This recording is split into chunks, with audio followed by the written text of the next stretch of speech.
Wow, just look at this thing, really sleek. What's up everybody, Rodrick here with a TaoTronics 40-inch soundbar. It has both Bluetooth 4.2 as well as wired connections. And as you can see, 40 inches is pretty big. It won't even fit in the frame of the video. We have built-in subwoofers for rich bass, a display screen, and 40 inches of cinema quality sound. Nice. Now back to connection options, we have optical, coaxial, auxiliary, RCA, and Bluetooth. What else do you need? Now 40 inches wide and only 2.5 inches tall, you can discreetly mount this to the wall or just, put it on the TV stand. Well, you know what we gotta do? We gotta cut it open. They definitely packed this thing well. Inside the box we have a support card, connection instructions, a user guide, a remote control with no batteries, an optical audio cable, that's nice to see, some foam for mounting, an RCA to 3.5mm auxiliary cable, some screws for mounting to the wall, and the power adapter. And now all we have left is a soundbar. Woohoo!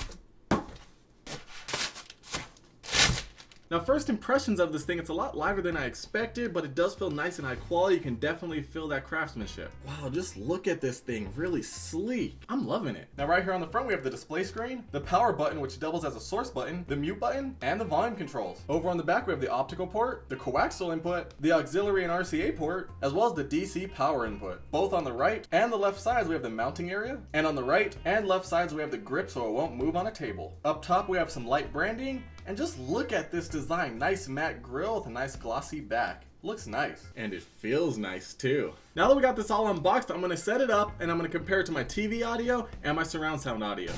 I know it's hard to judge sound quality based on it going through a microphone, through the internet, through your speakers, but you should be able to hear the differences between the three different options. This might not be the best setup in practice, but for this demonstration, it actually is. It was cold. Oh, I got goosebumps.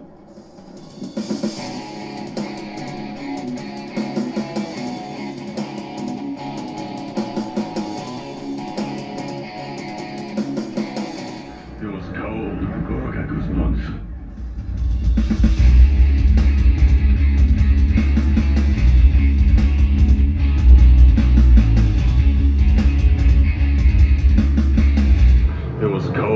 Oh, I got goosebumps.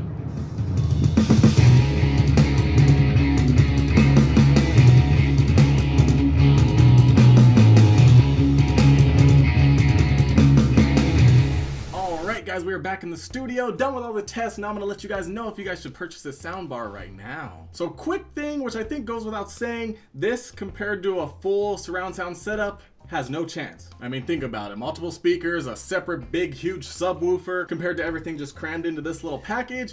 Obviously, the surround sound is gonna win. And it did. It sounded a lot more fuller, a lot more deep, a lot more bass, and it obviously gets a lot louder. Now comparing this to your regular TV speakers, woo! Definitely a big upgrade. This sounds a lot fuller. The sound is clear and crisp. It gets pretty loud, although I don't think it's loud enough to wake up your neighbors, which is kind of a downside because if you're watching a really epic movie, you want that volume up. You want to be able to feel it. But then we start going back to a full surround sound setup, which a lot of people don't want because it's too complicated. It takes up too much space. They don't have the time. Excuses, excuses, excuses. So this would be perfect if you want some better sound for your TV, but you don't want to go through the hassle of a full surround sound setup. This is basically plug and play and you're ready to go. Simple. If you want to pick up one of these, I'll throw the link down below in the description. Make sure you guys comment your thoughts down below. Let me know if you guys are using your TV, you guys are using a soundbar, or maybe even a full surround sound setup. Thumbs up, red subscribe button, social media, and I'll see you in the next one.